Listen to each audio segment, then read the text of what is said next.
বিষয়টা এরকম না। আপনি 5টা দাবি করেছেন, 5টা দাবির মধ্যে তো এবং 5টা দাবির মধ্যে সবগুলো দাবি যে বাংলাদেশ জামাত ইসলামী মনে করে যৌক্তিক। এখন সরকার যদি এই দাবিগুলোর মধ্যে সবগুলাকেই অযৌক্তিক বলে, fine, they have to say that, এখানে চালাকি করার কোনো সুযোগ নেই। সুতরাং it's it's it's about a conversation. সুতরাং আপনার এই দাবিগুলোর মধ্যে যদি সরকার কোনো একটা দাবিকে যৌক্তিক মনে করেন এবং একাধিক দাবিকে যৌক্তিক মনে করেন, তাহলে পরে এটার একটা টাইম লাইন তারা দিতে পারেন যে এই সময়ের মধ্যে আমরা দাবিগুলো মানব। কিন্তু এগুলা নিয়ে কিছু কালক্ষেপণ করা হচ্ছে, কিছু চালাকিও করা হচ্ছে। সো এই বিষয়টা ইটস নট এক্সপেক্টেড এবং ইটস নট কুল। মানে ধরেন 5 দফা দাবি কি? পিয়ার, 2 কক্ষে পিয়ার নিশ্চিত করতে হবে। আপনারা বলছেন লেভেল প্লেইং ফিল্ড, বিচার, এই বিষয়ে দৃশ্যমান বিচার হতে হবে এবং জাতীয় পার্টি সহ 14 দল তাদের কর্মসূচি বা কার্যকলাপ নিষিদ্ধ করতে হবে। এগুলো সব 11 তারিখের মধ্যে, মানে এগুলো কিভাবে 11 তারিখের মধ্যে করবে? না না, এখন এটা বিষয়টা হলো যে প্রথম দফা দাবি যেটা, মানে 5 দফা দাবির মধ্যে 1 নম্বর দাবিটা হলো জুলাই সনদের ভিত্তিতে আগামী ফেব্রুয়ারিতে নির্বাচনের আয়োজন করা। এবং এই জুলাই সনদের ভিত্তিতে নির্বাচন আয়োজন, এবং এই দাবির সাথে বাংলাদেশের অধিকাংশ জনগণ একমত পোষণ করে। সো এই জুলাই সনদের ভিত্তিতে জাতীয় নির্বাচন করার জন্যই তো আপনাকে গণভোটটা নির্বাচনের আগে করতে হবে, তা না হলে আপনি কিসের ভিত্তিতে নির্বাচন করবেন?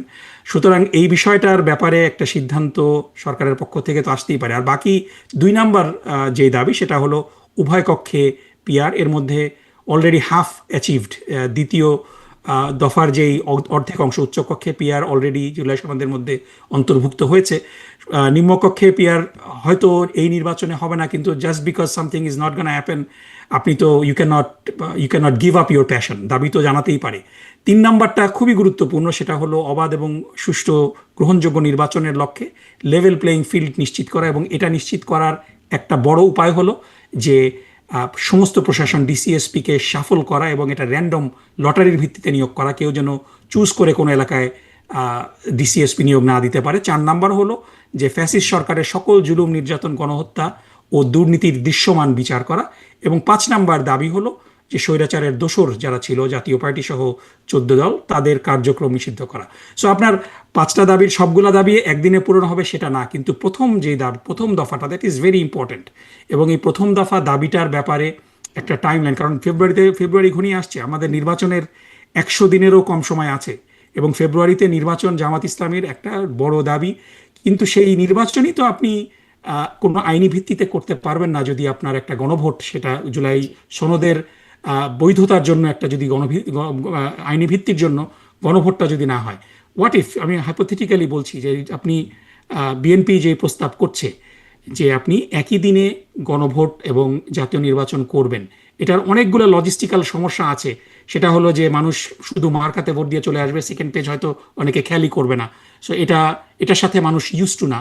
কিন্তু সবচেয়ে বড় সমস্যা হলো যে হোয়াট ইফ সেই গণভোটে না জয়যুক্ত হয়, তাহলে তো নির্বাচনটাই একটা প্রশ্নবিদ্ধ নির্বাচন হয়ে যাবে, কারণ সেই নির্বাচনের কোনো আইনি ভিত্তি থাকবে না। সুতরাং এই আইনি ভিত্তিটা, গণভোটে না হলে নির্বাচনই কেন প্রশ্নবিদ্ধ হবে? কারণ নির্বাচন কিসের ভিত্তিতে নির্বাচন হচ্ছে?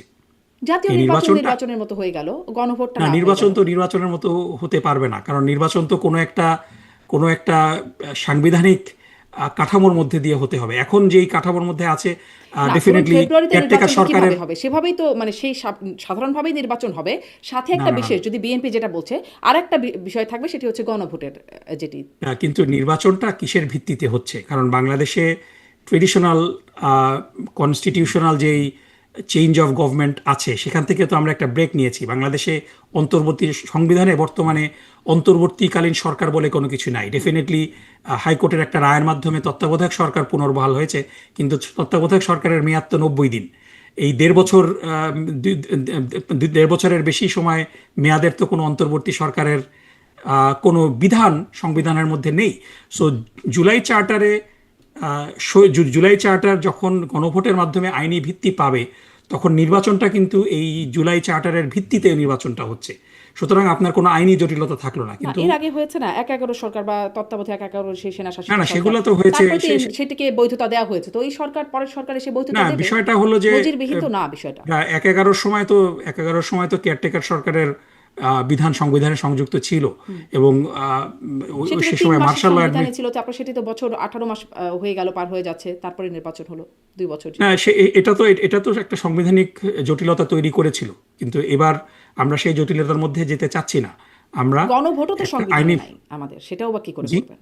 মানে সংবিধানই যদি আপনারা বলছেন যে সেটার স্বার্থে, তাহলে সংবিধানে তো গণভোটও না, নাই। বিষয়টা হলো যে এখানে আরো আপনার মানে আইনি বৈধতার, নির্বাচনের আইনি বৈধতার একটা একটা বিষয় রয়েছে।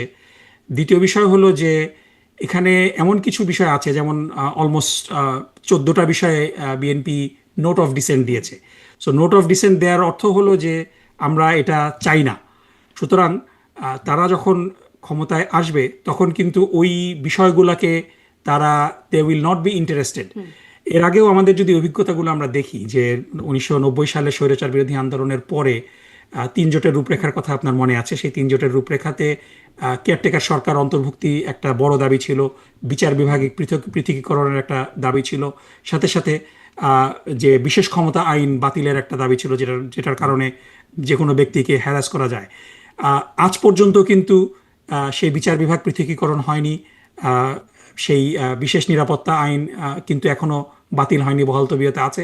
এবং আপনি জানেন যে কেয়ারটেকার সরকারের আন্দোলনের জন্য সেই আঙ্গুল কিন্তু বাঁকা করা লেগেছে। সোজা আঙ্গুলে কিন্তু কেয়ারটেকার সরকারের দাবিও কিন্তু পালন সংবিধানে অন্তর্ভুক্ত করা যায়নি।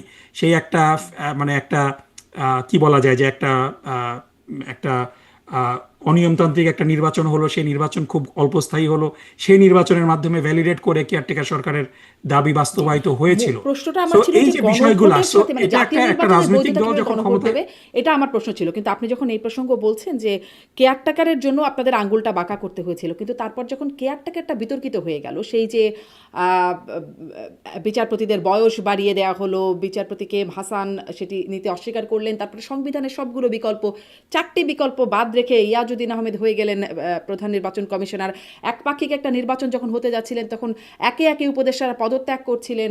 তখন সেই সময় বা সেই আন্দোলনে, তখন যখন আওয়ামী লীগ আন্দোলন করছিল এটার বিরুদ্ধে, কে এম হাসানের মানে বিচারপতিদের বয়স বাড়ানো, কে এম হাসানকে প্রধান বিচারপতি করা, বা ইয়াজউদ্দিন আহমেদ যখন প্রেসিডেন্ট সহ তত্ত্বাবধায়ক সরকার প্রধান হয়ে গেলেন, তখন তো আবার আপনারা আঙ্গুল, মানে বাঁকা আঙ্গুলটাকে সোজা করতে চাচ্ছিলেন, অপর পাশে ছিলেন।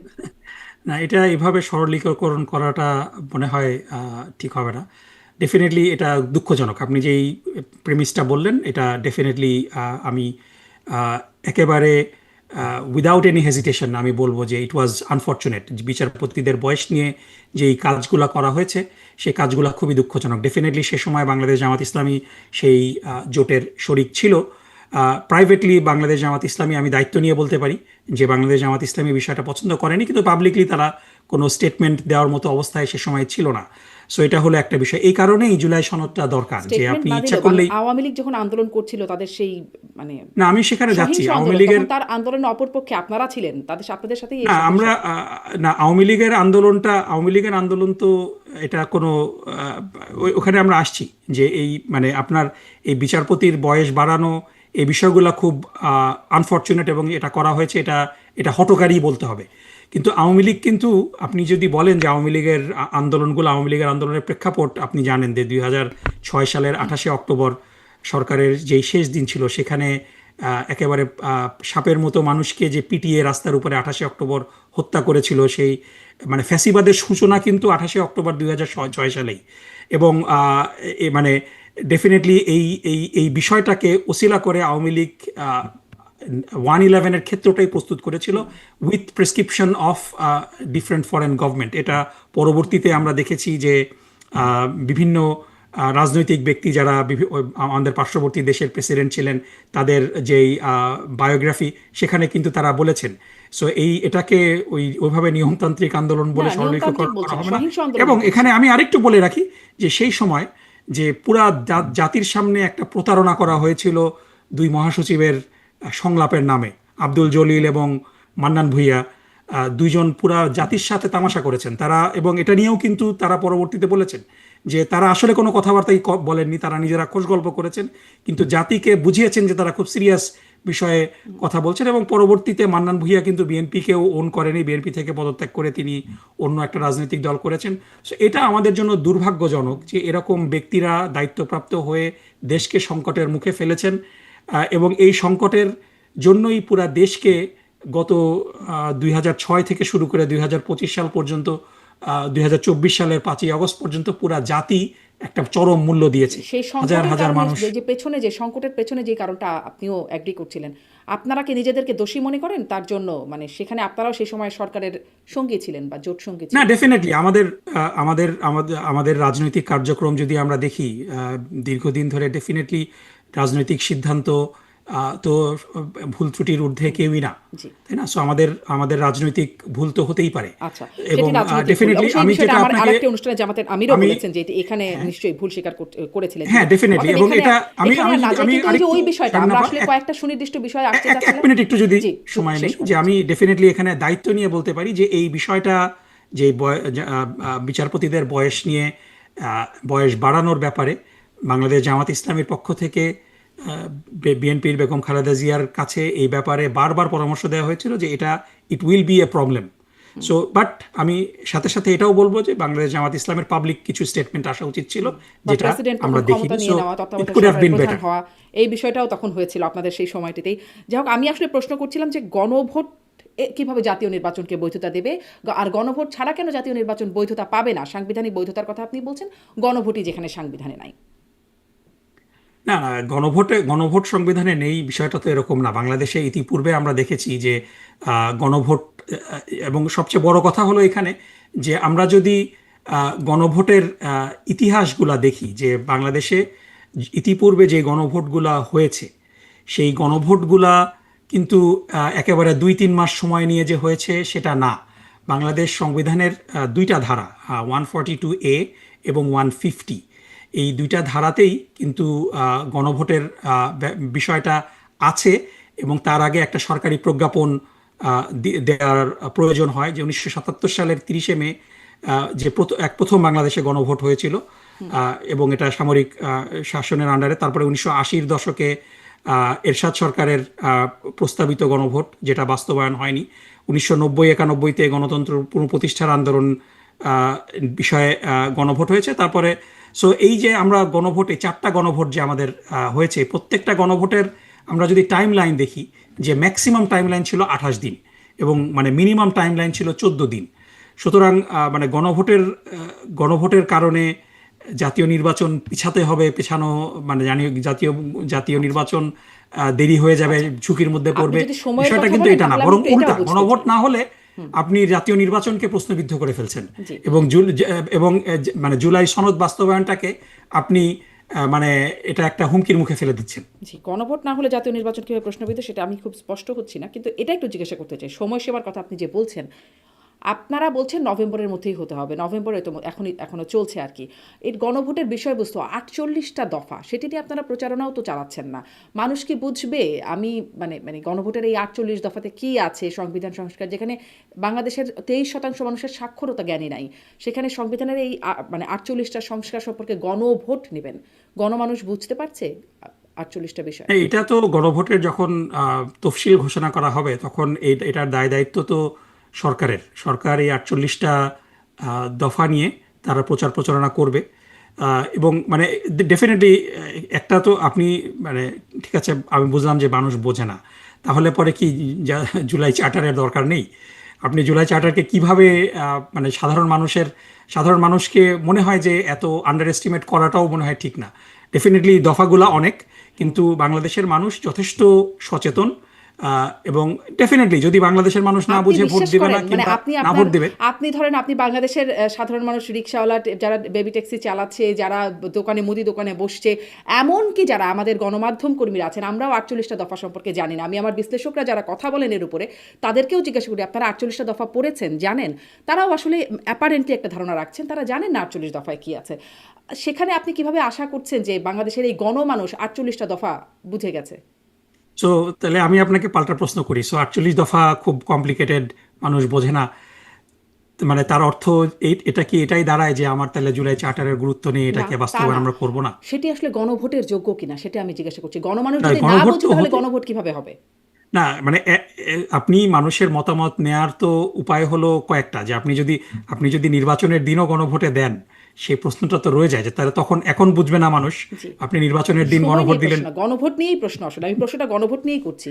না, আর বিষয়টা হলো যে গণভোটে তো মানে ডেফিনেটলি যে আমেরিকাতে আপনি আছেন যে প্রত্যেকটা নির্বাচনেই কিন্তু দেয়ার আর মেনি কোয়েশ্চেন্স। এখন খুব ভালো হতো যে 48টা কোশ্চেনের উপরেই যদি সেপারেটলি হ্যাঁ না দেওয়া যেত, তাহলে পরে it would have been better. কিন্তু আপনি যেটা বললেন যে it will become too complicated, এজন্য it has to come as a package.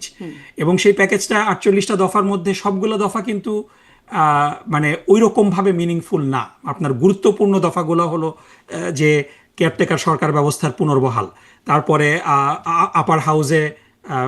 Upper house গঠন করা এবং আপার হাউসে পিআর পদ্ধতিতে রিপ্রেজেন্টেশন ঠিক করা, তারপরে প্রধানমন্ত্রীর মেয়াদ কতটুকু হবে। সো 48টা দফার মধ্যে ডেফিনেটলি প্রত্যেকটা দফাই গুরুত্বপূর্ণ, কিন্তু আপনি যদি মানে হাইলাইট করে দেন, দেয়ার আর অনলি 4 or 5 মানে পয়েন্ট যেগুলা খুবই গুরুত্বপূর্ণ এবং যেগুলা তো সেই 4 or 5 পয়েন্টস মানুষ বোঝে এখন বাংলাদেশের বাস্তবতায়? আপনি ডেফিনেটলি বাংলাদেশের মানুষ তো এটা নিয়ে কথা বলছে, দ্বিকক্ষ বিশিষ্ট সংসদের কথা মানুষ বলছে।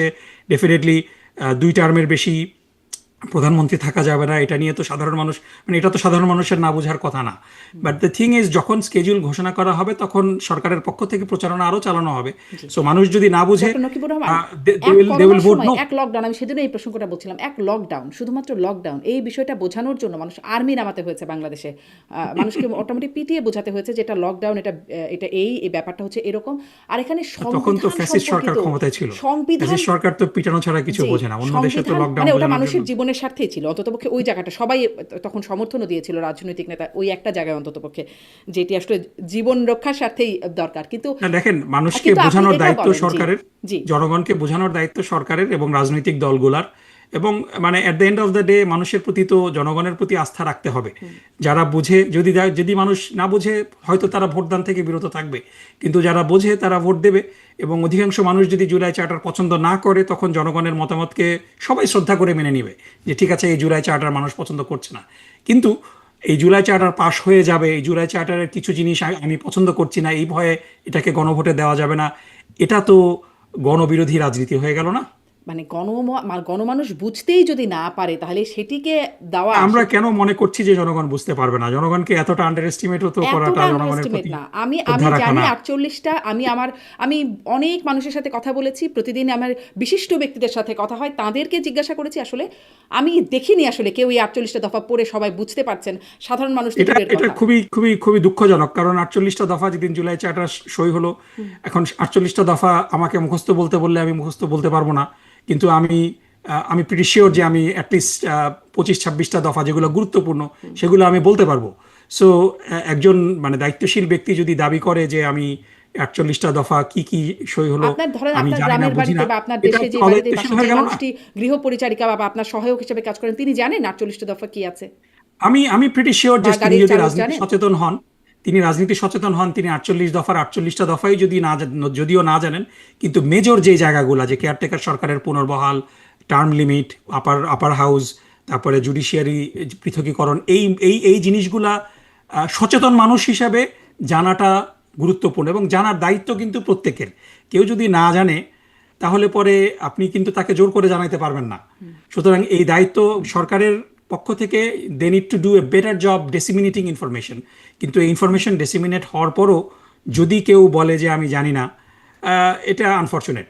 মানে স্পেশালি দায়িত্বশীল ব্যক্তিদের পক্ষ থেকে যদি এই কথাগুলো বলা হয়, এটা মানে মানে এখন দেখেন, মানে আপনাকে বলাটা আমার দায়িত্ব, কিন্তু আপনাকে আমি বলার পরও যদি আপনি জিনিসটা সেই ওই মানে সেই গল্পের মতো যে যদি কেউ না বুঝে কোনো কিছু, কেউ যদি মানে জেগে ঘুমাতে চায়, তাকে তো আপনি কিভাবে ঘুম পাড়াবেন, মানে তাই না? ধরেন সো আপনি আগের বিষয়গুলো গণভোটগুলোর অনেকটা কথা ওরকম। বলছিলেন, আপনি আগের যে গণভোটগুলোর কথা বলছিলেন, ধরেন জিয়াউর রহমানের নীতি, তার কর্মসূচি, সেগুলোকে আপনারা সমর্থন করেন কিনা? তখন কিন্তু মানুষ জিয়াউর রহমানকে দেখে ভোট দিয়েছে, হ্যাঁ বা না যে ভোট দিয়েছে জিয়াউর রহমানকে। এরশাদকে কর্মসূচি সমর্থন করেন কিনা এরশাদকে দেখে? তার কর্মসূচি বা তার দফাগুলো কি কি সেগুলো হয়তো মানুষ দেখে নাই। মানুষ ধরে নির্বাচনে যখন ইশতেহার দেয়, সেই ইশতেহারও মানুষ কিন্তু আসলে জানে না ইশতেহারে কি কি আছে, ওই মানুষটাকে দেখে ভোট দেয় বা লিডারকে দেখে ভোট দেয়। এখানে তো কোনো লিডার নাই, মানে বাংলাদেশের বাস্তবতাটা তো এভাবে করে আমরা এতদিন দেখে এসেছি। এখানে তো লিডারটা হলো এই জুলাই আন্দোলন যে শহীদরা করেছে এবং গাজীরা করেছে, তাদের তাদের প্রতি শ্রদ্ধা। এটা তো একেবারে মানুষের কাছে এই স্মৃতিটা তো খুব ভিভিড না। সুতরাং সেই জুলাই আন্দোলন